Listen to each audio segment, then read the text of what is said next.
Today on the Topping Show, Matt Walsh's response to the United States Supreme Court upholding Tennessee's ban on the transitioning of minors goes viral. Drag shows occur on the Oregon House of Representatives floor. Representative Ilhan Omar says the USA is one of the worst countries in the world. Chicago mayor to give grants based on race, saying that investing in black is not a crime. Honda to support classics like the NSX. Ferrari reportedly delaying their high-volume EV. And Ford recalls 27,000 Broncos. All of that and much more on the Topping Show.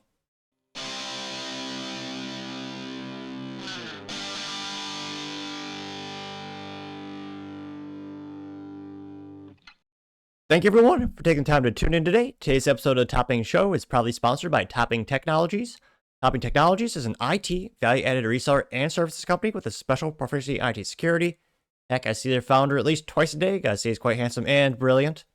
He's me, see, that's the joke. If you're an IT leader or a business owner, you can reach out to the team at sales@toppingtechnologies.com. Also, still giving away a free flamethrower with every IT purchase with Picatinny rail adapters so you can mount it to any standard AR-15 like all awesome accessories can be.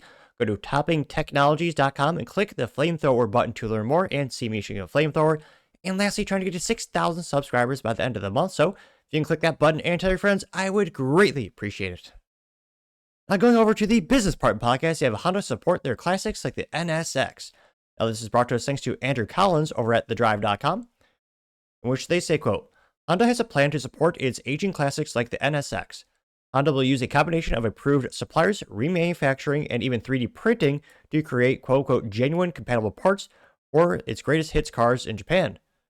And here you can see the iconic NSX, the OG, the original one, which had a glorious design and Honda reliability, which at the time was unheard of for a sports car. And of course, with like all sports cars at the time, and still to this day, it offered 3 pedals, also known as a manual transmission. It might be a little disappointing, it's only a V6 in there, but it had the VTEC, and I debate if I like the Gen 1 versus the Gen 2 NSX in terms of this one is the original with the flip-up headlights. Now, they say that, quote, in Japan, Honda's been running a NSX refresh plan for customers to get early NSXs fixed by factory specialists since 1993. That program's been sunsetted this year and replaced with a new strategy to maintain support for the first gen NSX and other high-tier Hondas. There may not be many OEM 90s NSX parts left on shelves, but Honda is not going to give up on its aging classics. Honda's announcement about this, which Google translated from Japanese, introduced me to the term I never heard, genuine compatible parts. Not quite OEM, but not quite aftermarket either. Honda will be making new classic parts with a mix of improved suppliers, 3D printing, and good old-fashioned remanufacturing of old parts. He says, quote, I'm too broke to buy an NSX, but I love the idea of the program like this, which, yeah, it's crazy to think. I think those bottomed out around $40,000 at its lowest in terms of valuation. And as more and more people want authentic, more analog cars with stick shifts and less computers and crap being bolted onto it because of government regulation that will inevitably break, all these classics are now skyrocketing like a stock, and NSXs are going for like 6 figures. It is quite disappointing as a collector because the barrier to entry is now exponentially high for such a great classic. But it is nice to see that the average person is starting to appreciate these vehicles that much more. Now they say that, quote, 3D printing is unlocking huge potentials for classic car restoration. We've already seen some great cottage industry innovation in reverse engineering no longer available parts.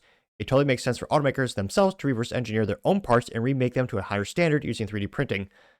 And he says, quote, as Honda officially stated, albeit translation, quote, with the cooperation of various business partners, we have been considering the production of alternative parts for parts that we can no longer produce and supply. Furthermore, the advancement of technologies such as remanufacturing and 3D printing, the range of possibilities for new manufacturing and procurement methods for the continued supply of parts is expanding, unquote.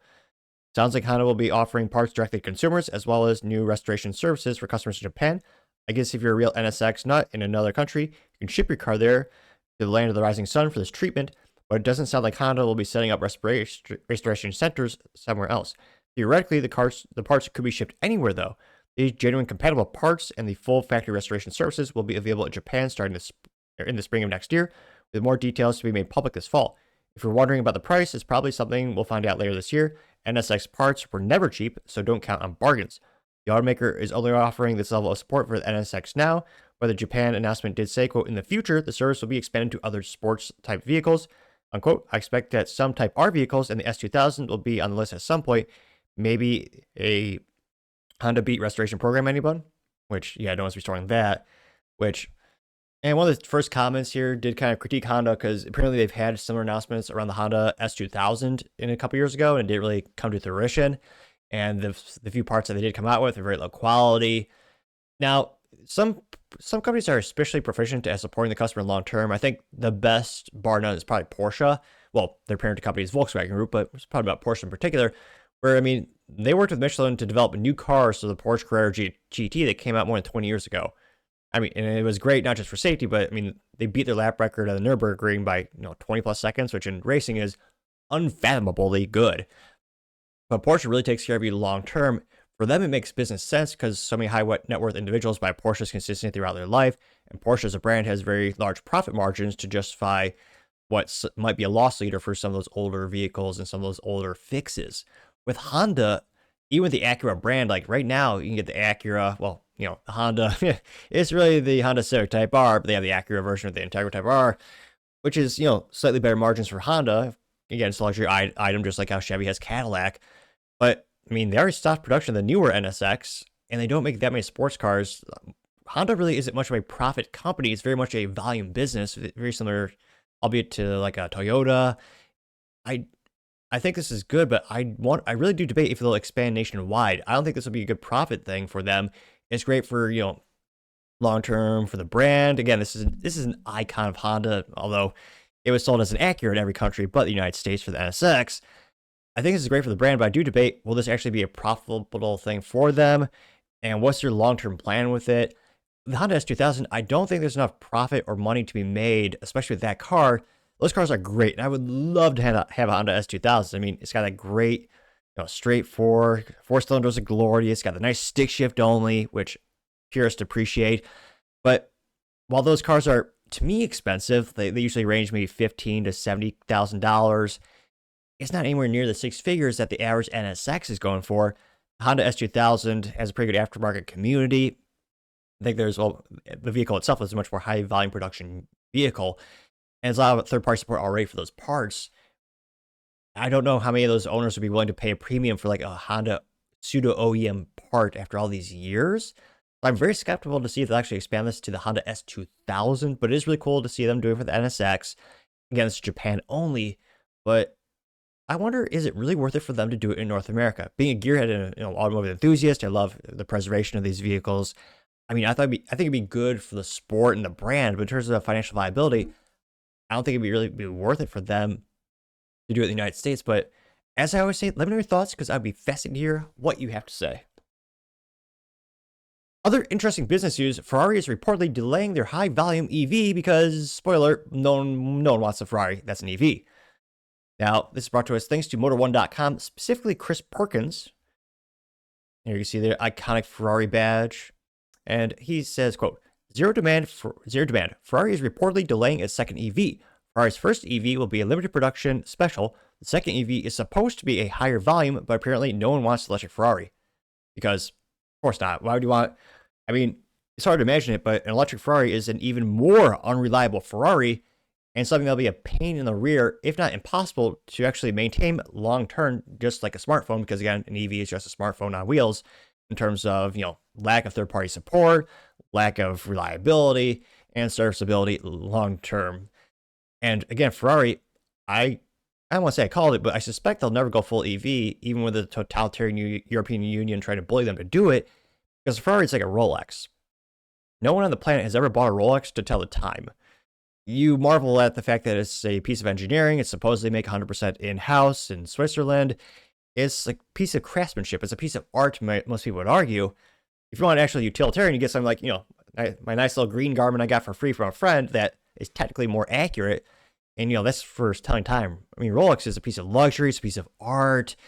And Rolex is nice in terms of no electronics. They'll last pretty much forever as long as you don't take care of it.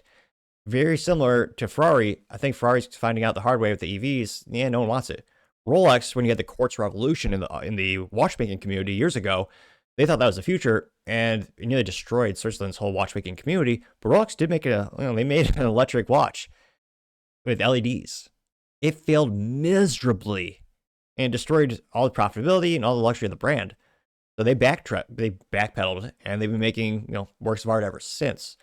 I think that same parallel is going to come with Ferrari as well, because again, long term, Rolex and Ferraris, it's a craftsmanship, it's a status symbol, it's an achievement or a trophy for hitting a certain a goal in your life. Now, enough of my pontificating though. Down to the article, they say, quote, electric performer cars have been proven hard to sell. Even Matt Rimac, who started the company that makes the EV hypercars, thinks so, and that's proving to be bad news for Ferrari. Reuters, citing anonymous sources, have reports that Ferrari is delaying its second EV from 2026 to 2028 because right now there's evidently zero demand for the car. Yeah. I don't know. To me, every Ferrari should have a stick shift and a V8 or V12. Great, they haven't made a stick shift in decades. Now, they say, quote, the Reuters story, which the drive brought your attention, says that Ferrari's first EV will be a low-volume special model. I don't know who's going to buy that. And a, quote, symbolic milestone model that will meet its promise to launch its first EV by 2026. Second electric Ferrari is supposed to arrive by the end of next year, will be a higher volume production. They said that Ferrari sells around 5,000 to 6,000 examples of each regular production model after a 5-year run, but one Reuters sources said that would be impossible for an EV arriving next year. There's virtually no customer interest, so Ferrari's delaying the model until 2028 at the earliest. The additional time has also been set aside to benefit of the allowing Ferrari to further develop its EV technology, which reportedly previously Ferrari had applied for patents for a virtual engine and transmission system for electric cars, not unlike what Hyundai has done successfully in the Ioniq 5N. Still, one of the Reuters sources said that the main reason for the delay is the demand issue. It's not anything to do with the car itself. Ferrari isn't the only Italian performance car to delay its electric performance car plans. As Reuters notes, Lamborghini pushed back in the launch of the first EV from 2028 to 2029, and Maserati outright killed the electric MC20, which Maserati is also crashing and burning, being one of those worst performance cars. Well, not just in terms of reliability, but yeah, the sales are crashing, and those things depreciate worse than a Mercedes and are even more unreliable, which is saying something. Now, they say that, quote, EV demand is slower than many automakers once anticipated, and regulatory pushes to end gas car production have been either delayed or abandoned entirely.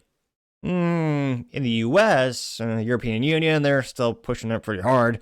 Now, they say, quote, for Ferrari, a wait-and-see approach might not be such a bad thing, rather than committing to something that might not need to be built after all, or customers might suddenly embrace performance EVs at a greater rate. They won't. Yeah, I think a EV Ferrari would be one of the dumbest things the company has done in years. And again, there is a market for someone who wants a sports EV, but I think that market is so small, it's not sustainable to have a company that only does that, yet alone tries to do it in high volume. I mean, we have the Dodge Charger EV, which is supposedly a sports car EV. A majority of them are collecting copious amounts of dust on Dodge dealer lots. No one's buying that stuff. And Ferrari, I mean, it's all about the craftsmanship. I mean, there's stories about how they have literally potted trees in their paint building because it makes a perfect atmospheric pressure and the perfect environment to apply the paint so perfectly.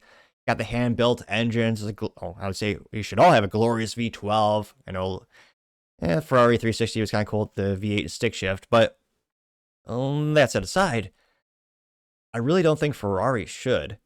And they're going to make that one EV as a special thing. There might be one person who has money to piss away, like the king of one of those kings in the Middle East. But like they don't care if that Ferrari lasts, a couple of years. It just won't be. I just don't see this being a long-term sustainable business idea. So I'm not surprised that they're putting the brakes on it, pun moderately intended. But let me know, do you think any true luxury performance sports car will ever really be an EV? I think Porsche's going to find out the hard way. Again, they're making the Cayman EV because the EU is bullying them to kill the gas engine one. I think that's going to crash and burn worse than a Boeing airplane. But let me know in the comments because, as always, be fascinated to hear what you have to say. Going over to the Cultural Department podcast, you have Matt Walsh reacting to the United States Supreme Court upholding the Tennessee ban on transitioning of minors. This is brought to you thanks to, of course, Matt Walsh on X, specifically hashtag or @ Matt Walsh blog. In which he said, quote, 3 years ago, we launched our investigation into Vanderbilt's child mutilation practices. We rallied at the state capitol. All lawmakers responded with a law banning child mutilation in the state. Today, the Supreme Court upheld our law, which means child mutilation cannot be banned anywhere and everywhere in the country. and should be. This is a truly historic moment or victory, and I'm grateful to be very part of it, also with so many others who have fought relentlessly throughout the years. And this is one of his most viral posts of June, getting 905,000 views and 26,000 likes. Now, one of the first comments comes to us thanks to Ariaka Bloss, in which she says, quote, "We strongly agree on this issue. Congratulations and thank you for your work protecting gender-confused and gender non-conforming children." Getting 20 likes. Which, again, the ruling was, I mean, you can probably guess how they voted. The leftists, the three of them all went, yeah, they were all against it. But thankfully, the majority of the Supreme Court, again, is a 6-3 vote, did support Tennessee's right to ban that child transition procedures. You also have Steve says, quote, "So no more," geez Louise, again, this is definitely not a child-friendly part of the show. And he says, quote, "So no more circumcision in the state." Mentally vacuous, but got 54 likes. Also 46 responses. One of the first ones is from American Pierogi. He says, "LMFAO, yep, totally the same thing." You have the gif of the weird looking, or the handicapped looking guy trying to put the square block into a round, the square block into a round hole. Okay, 34 likes. Going back to the main comment section, you have CF Dalton saying, quote, "We're one step closer to the eradication of child mutilation, poised as, quote, gender affirming care," getting 201 likes. Devin Stack says, quote, "Pretty sure that infant genital mutilation is still legal everywhere," in which they reference circumcision, which, yeah, it's definitely not the same thing. You're not chopping it all off. I got 781 likes? Really? One of the first responses to this individual is from Minerva saying, quote, "This may pave the pathway to finally stopping that practice," getting 57 likes.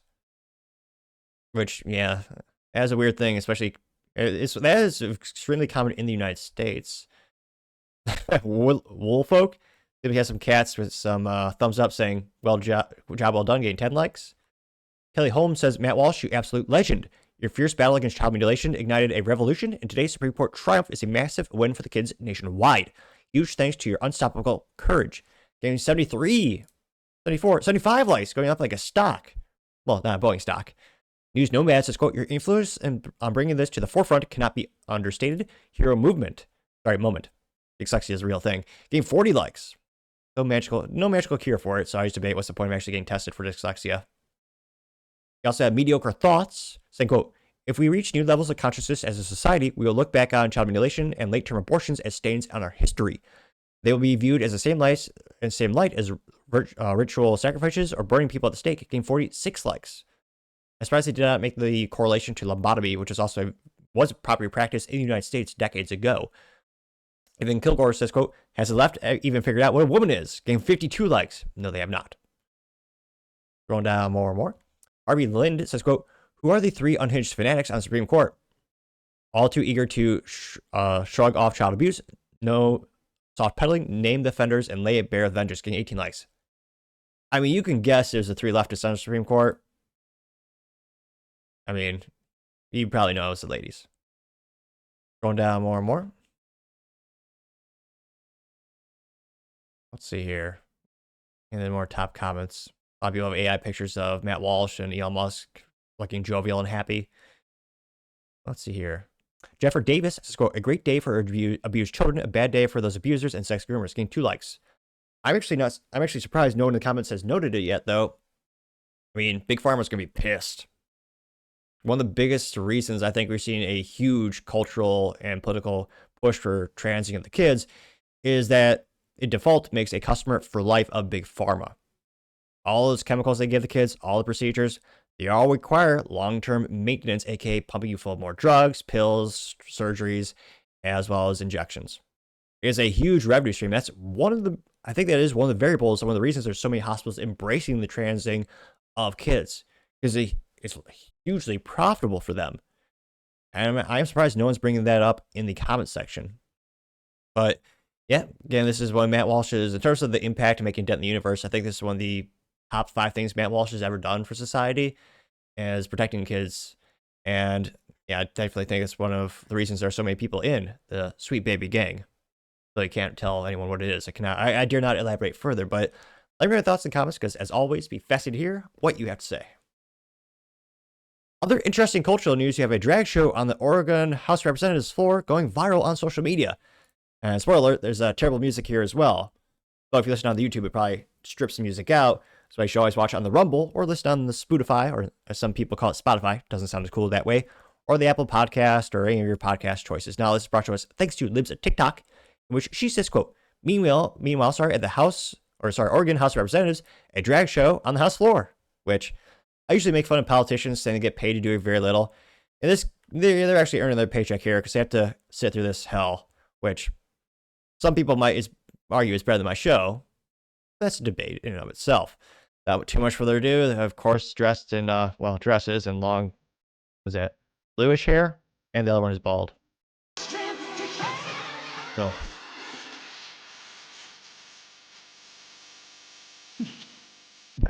That guy's sitting there looking so awkward, like, what do I do? Do I clap? Do I ignore this? Do I check my phone? Do I play one of those mobile app phone games? Probably. Do you have a seizure? No, it's attacking me to dance. I did still better than my dance skills. No more, though.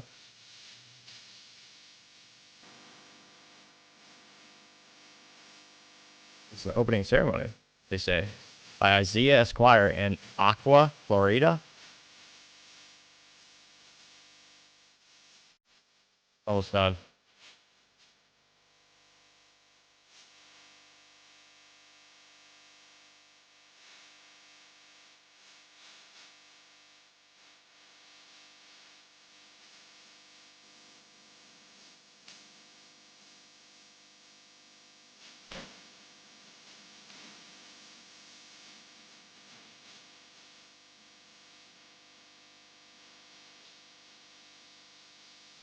I don't know what's more painful, watching this or the WNBA or The View.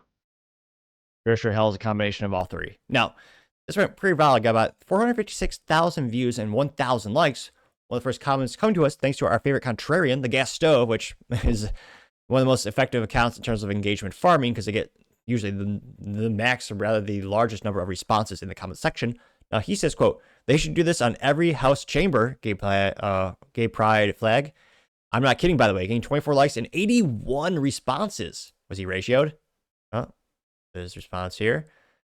One of the first ones comes to us thanks to Michael Duncan saying, quote, better here than in the elementary schools, gaining 4 likes.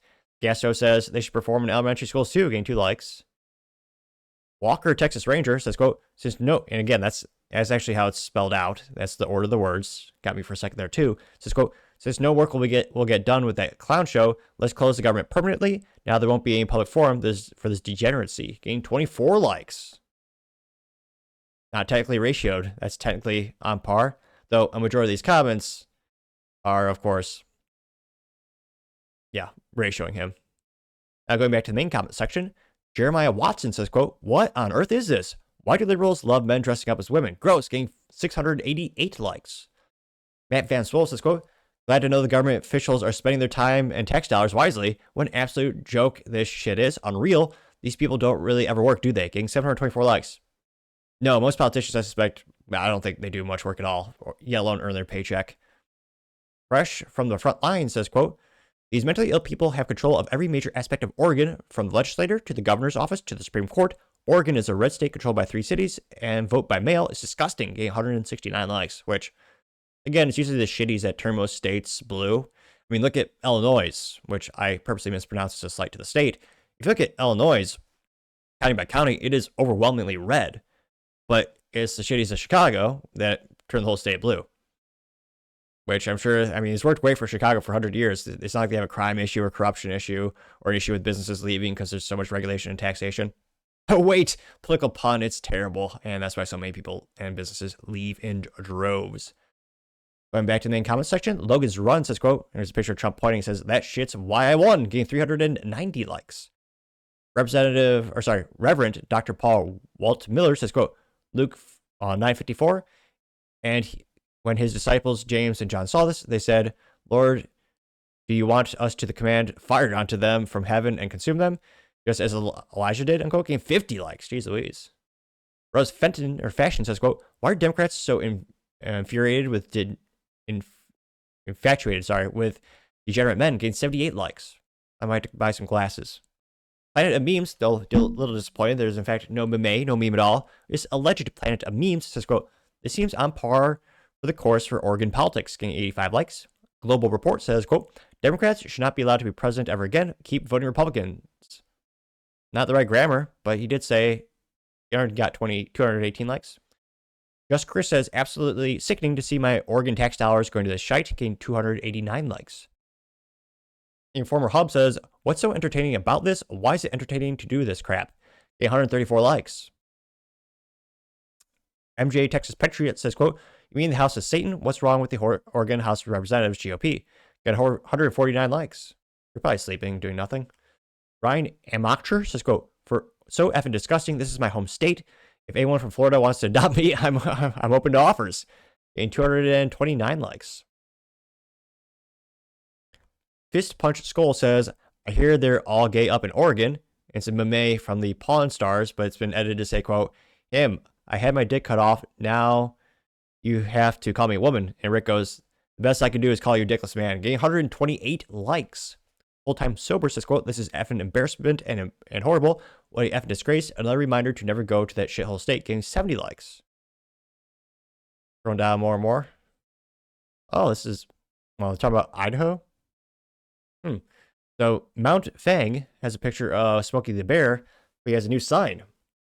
So this Smokey the Bear is saying, quote, remember, only you can prevent Idaho from becoming California and Seattle and Portland, unquote. Getting 90 likes and my rudimentary attempt at the Smokey the Bear accent. We also have Florida 1 says, quote, the Oregon House of Representatives, let that sink in. Parents are doing all they can to clean out their schools and elect representatives, and they're doing this in the House of the People. No words. Getting 207 likes. Let's see here. Amish 17. Oh, the name is Amish 1979, and yet they're using the computer. They're tweeting somehow. And he has a picture of the right in front of me meme, but it's been changed to say, really, right in front of my Oregon income taxes? Getting 11 likes. Yeah, it's fascinating to see how they use resource allocation over there and spending their money. From Macau says, quote, this is sick. This is a waste of tax dollars. The money that was spent on this drag show could go to homeless veterans in need. Screw these sick morons. Get 149 likes, which, again, they didn't delineate or clarify in the article or the news that this was a paid engagement. It may very well have been a free way for them to start their session. Either way, it's kind of interesting that it's silly that they spend time doing that. Black Sheep American says, quote, what an embarrassment on the people's house. Just bring the devil himself in next time. Out of control. Getting 19 likes. But again, this is also the culture of Oregon. They're known for this and allegedly having a trail. Though it's not very safe. You may very well die of dysentery, so I don't recommend it necessarily. But again, it's interesting to see the culture of Oregon continue like this. We'll see if it ever actually shifts. I think in many places we are in the United States, but let me know. Do you think the average Oregonian taxpayer would be happy that, they're doing this? Let me know in the comments, because as always, be fascinated to hear what you have to say. Now going over to the political part podcast, Representative Ilhan Omar saying that the USA is becoming one of the worst countries in the world. She's from Somalia. Keep in mind. Allegedly married her brother. Sneak him in America. Yeah. Now, this is brought to us thanks to End Wokeness. And, let's have her. Maybe she'll give some very articulate reasons why she thinks the U.S. is one of the worst countries on the planet now. Maybe she's totally not mentally vacuous and moronic. Obviously not. No, she is. But let's hear what she has to say. She's, again, the Democrat from Minnesota. To be coming out of our country. I mean, I grew up in a dictatorship. And I don't even remember ever witnessing anything like that. To have a democracy, a beacon of hope for the world to now be turned into one of the... I've never seen her this mad since her brother said he wanted to see other people. One of the worst countries where the military are in our streets without any regard for people's constitutional rights. From the guy who wants to ban free speech and ban firearms. While our president is spending millions of dollars propping himself up like a failed dictator with a military parade. The Army's 250th anniversary? It is really shocking, and it should be a wake-up call for all Americans to say this is not the country we... She stutters worse than me, and that's saying something. We were born in. This is not the country we believe in. This is not the country our founding fathers imagined. It's funny how leftists will reference the founding fathers while representative the antithesis of everything they stand for. And this is not the country that is supported by our Constitution, our ideals, our values. And we should all collectively be out in the streets rejecting what is taking place this week. As wise as she is beautiful, as always, Representative Ilhan Omar getting 7.6 million views and 18,000 likes, which, again, her state is such a weak, conquered state.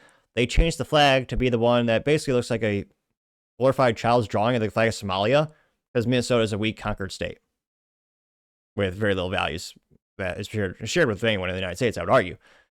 And again, with LA burning to the ground, Trump didn't want the state to allow that, so he stepped in. And the courts have said repeatedly, he can. Now, one of the top comments comes to us thanks to Valentina Gomez. Now, she says, quote, I'll pay for her ticket back to Somalia since she hates America so much. Gained 15,000 likes. Our favorite contrarian, the gas stove, says, quote, Ilhan Omar can fix this by running for president. I mean it. I hope she runs for president. I mean, I'm not saying I guarantee a J.D. Vance win if he does choose to run for president next time around, but you have Bruce Smith responding saying she can't run for president, gained 14 likes. George Smith says President of Somalia, gained 22 likes. SL says leave the country with her, gained 13 likes. IndyCat 2000 says she should run for president of Somalia, gained 58 likes. So the gas stove was not technically ratioed by number of likes, but by volume of comments he was. Paul Zupa says, quote, deport Ilhan Omar now. Enough already. The U.S. has a travel ban with Somalia, too, so she can't come back. Getting 1.1 thousand likes. Extorter says, quote, go back to whole Somalia then, brother. That's a term I didn't know was real. I don't know if that's a Scrabble word you're allowed to use, but cover your ears if you have. Well, I'll keep it family friendly. He says, go back to your shithole Somalia then, brother effer. Getting 2,000 likes, and maybe the Scrabble word of the day? I don't know. Spitfire says, quote, I'll pay for her one-way ticket to Somalia, getting 5.3 thousand likes. Scrolling down more and more, you have Heartland Grumpson, quote, I hear Somalia is much nicer. You should move there, getting 564 likes. Briano PhD says, quote, if America is, quote, one of the worst countries, then why are there millions of people trying to either come here or protest to stay here, unquote, getting 1.3 thousand likes. Gunther Eagleman simply says, deport her, problem solved, getting 9.4 thousand likes. One of the top comments there. Douglas Lindsay says, Omar is proof that there's massive voter fraud in Minnesota, getting 867 likes, which depends on how you define that. They also import a lot of Somalians into Minneapolis. It's basically Somalia 2.0. And there's a reason she keeps winning. Her people keep voting for her, and her people are imported more and more. Bad Hombre says, quote, I volunteered to parachute her into Mogadishu, getting 3.2 thousand likes. Sarah Sari says, how many years has Illan Omar been criticizing America, getting 1.39 thousand likes? Now, Dr. Sherry, although I don't see any reference material, does have a meme or an infographic meme, says Obama did this. And it says the enemy from within. Ilhan Omar wasn't elected by Americans. She was elected by 80,000 Somalians that Obama dropped in Minnesota, getting 2.6 thousand likes.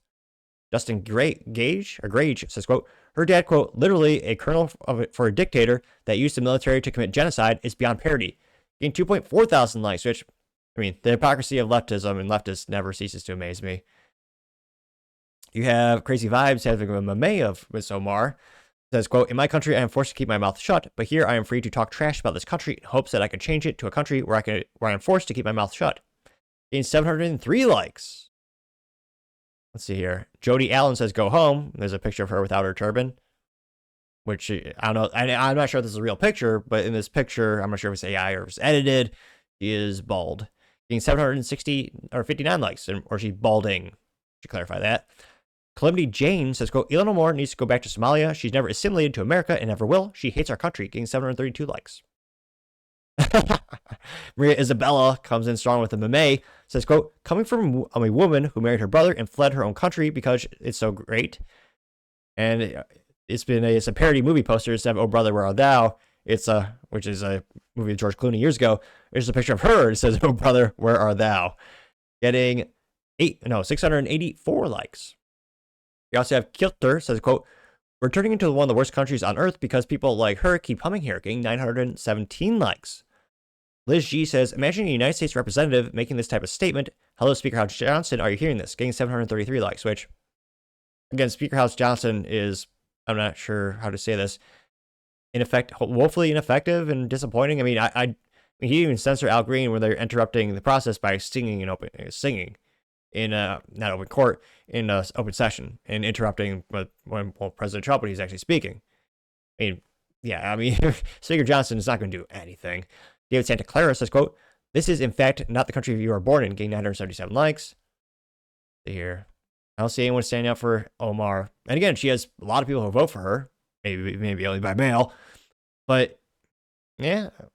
Again, she's saying these things because she makes money off it. It goes viral. I mean, we make fun of her because, again, we have a modicum of intelligence, and we obviously think what she's saying is asinine. But, again, it's funny. The same clip will be used by Republicans to try to primary her, maybe, and it'll be used by Democrats to fundraise. Because, then there are a lot of people who hate this country. They hate everything about it. Mostly call those people leftists, but again, it's the same clip, but it'll be used by both sides to increase campaign funds. So I'm not even sure that's technically like a political blunder because, again, she has so many donors, and I suspect this will actually probably help her, as stupid as that sounds. But let me know, do you think this will have any net negative benefit on her career? I mean, will she ever lose the re-election? Will Minnesota ever turn red in our life? Let me know your thoughts, because as always, be fascinated to hear what you have to say. Other interesting political news, you have the Chicago mayor saying he's going to give grants based on race and that investing in black, unquote, is not a crime. As brought to us thanks to End Wokeness on X. And when she says, quote, "Breaking, Chicago Mayor Johnson to hand out race-based grants to black residents as slavery reparations." And Johnson is as wise and ethical as most Chicago mayors, which is to say, not at all. Our way will bring. Oh, let me reset that. Our way will bring to black residents in reclaiming ownership of our own communities. But you in charge of your own communities? I mean, he's been in charge of Chicago for 100 years. About 100 years. Democrats, you've been in charge. And yet they still say, someone else is causing the problem. That is the spirit of Juneteenth, you all. You all. Is he Texan? I think that's cultural reparation. Is that cultural appropriation? Not even wearing a Texas 5-gallon hat. It is about reflecting on our past. Other cultures are taught to never forget. We need to be reminded as blacks here in Chicago and America, remembering our past and working towards a more just future. Investing in black is not a criminal act. I mean, discriminating based on people's race, that is a criminal act. That's actually against the federal law.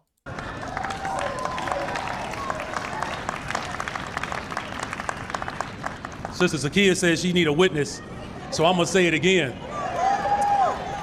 Investing in black is not a criminal act. And he'll probably get reelected because Chicago does the same thing every time. And this one pretty valid, got 2 million views and 20,000 likes, which, again, we'll see if the feds actually do anything about this discrimination. Also, as mentally vacuous as a previous mayor of Chicago who would not allow white interviewees or reporters to interview her. Yeah, she literally would only allow African-American reporters to interview her. Now, going to the comment section, one of the first ones is brought to us thanks to End Wokeness, saying, quote, CC, hashtag civil rights, and hashtag Hamrit Killian. And that got 2.3 thousand likes. Gunther Eagleman says, quote, nothing to see here except blatant racism, getting 6.3 thousand likes.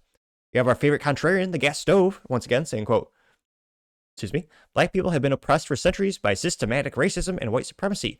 Reparations are the only way we can fix this brutal historic injustice, even if it means forcibly taking money from hard-earned white people who benefit from that system. Gained 24 likes and 285 responses, what it's again proving to be one of the most effective, well, some people call it clickbaiting, but when you talk about engagement farming, that one got the most responses of any response. Now, one of the first responses comes to us thanks to Bitcoin Reality Check, saying, quote, they've had a whole they've had a whole continent for a long time, and look what they've done with it, getting 58 likes.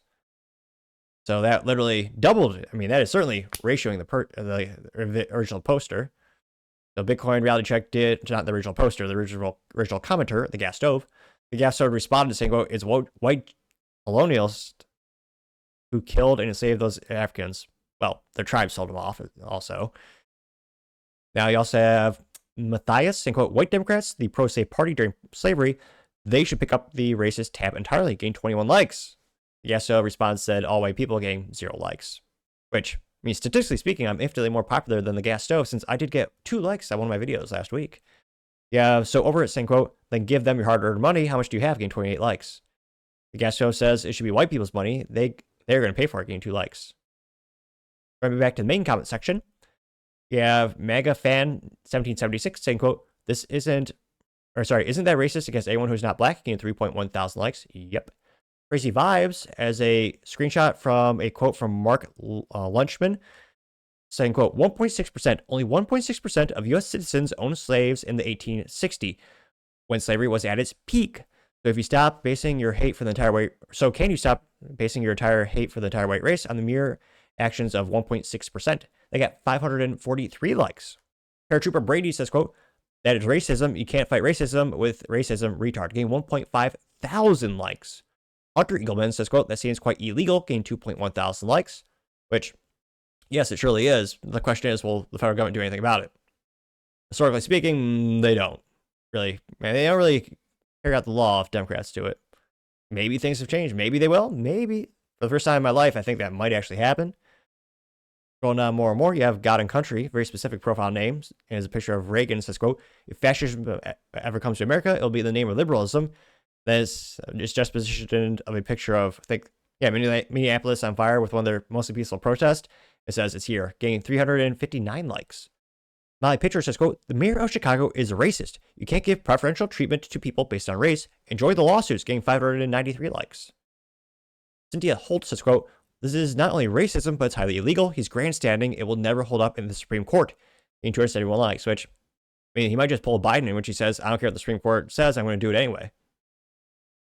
You have Lisa J says, investing in blacks is not a crime. No, it isn't, but investing in blacks without or with taxpayer money while excluding other races is a crime. And while we're at it, could Johnson point to the former slaves who we owe reparations? Getting 1.5 thousand likes. Someone simply has a picture of Mayor Johnson with a little speech bubble. It says, I'm racist. Getting 233 likes.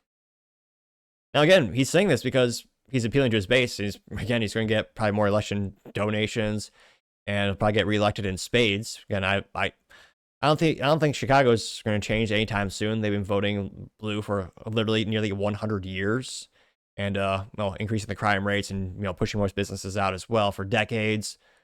So let me know. Do you think I actually don't think this will have any negative ramifications on his political career. If anything, I think it's going to push him even further and get more donations to get more votes. Obviously, what he's saying he's suggesting illegal actions, and I find it morally abhorrent. But let me know your thoughts, because as always, it'd be fascinating to hear what you have to say. Now, going over to the business blunder of the day of Ford recalling 27,000 Broncos with yet another recall. Fun fact of the day, Ford has had over 65 recalls in 2025. Halfway through the year. In second place is General Motors. General Motors has had about 12 recalls, which shows you how great Ford is, which they're technically beating GM, though in this case, not a good thing. This is brought to us thanks to Drew Coing over at cars.com. And he says, quote, Ford recalls over 27,000 Bronco SUVs for child safety locks. Now, here you can see a Ford Bronco, which is a very rare picture because this specific Ford Bronco is not in a dealership parking lot or in a dealership service center. Pretty rare. It's actually, to be fair, I don't know if it's actually driven successfully onto that middle of nowhere picture, if they just used a helicopter to airdrop it to ensure it doesn't break down to get there. That may, now there's a possibility. I'm only partially kidding. Now, going to the comment, or rather the article, they say, quote, back in 2022, Ford recalled 53,000 examples of the Bronco SUV over an issue with the child safety lock. The automaker is back to recall more than 27,700 examples of the SUV for the same issue. Affected vehicles include the model year 2025 Bronco 4-door SUV. The left-hand rear door may be able to be opened from the inside of the vehicle when the child safety lock is in the on position, thereby increasing the risk of injury. As a fix, dealers will inspect and replace the rear door latch as necessary for free. Ford will notify owners on June 23rd, but those with further questions can contact the automaker at 866-467-7332. And the recall number for Ford is 25S64. And if you want to call Ford, you can call them at 866-436-7332. And the recall number is 25S64, which Again, all these recalls are technically free for the consumer in terms of, you go to the dealership and get it fixed for free, but again, it's not good for the brand interaction. It's yet another recall for the Bronco, which has had so many recalls. I think they're up to 13 or 15 by now. It's getting out of control. And again, the dealerships don't like it because they're paid by the manufacturer at a great discount. It's called warranty work. And yeah, the dealers could be making a lot more money, upselling the customer, doing things that are not covered under warranty. So the dealers don't like it either. There's a common misperception where people think, oh yeah, dealerships are making out with like bandits. So, manufacturer pays and fixes stuff. Not really. It's a greatly discounted rate, and they could be doing other more profitable things. And Ford has again had over 65 recalls this calendar year, which again, I still can't believe people keep buying Ford products. It's also hurt their stock. They're not financial advice. So Ford having yet another recall for your Ford Bronco. And another recall for the year. Gotta say, that is certainly the business blunder of the day. Thank you, everyone, for taking the time to tune in today. Again, trying to get to 6,000 subscribers by the end of the month. So if you click that button, I greatly appreciate it. Also, give me a thumbs up, thumbs down, and comment. It's a great way to give me some additional feedback, letting me know how I can make the show better and better. Lastly, don't forget to take time to tell your family, tell your friends, tell your coworkers, heck, tell your enemies, tell anyone and everyone. Just stay safe and fight the good fight.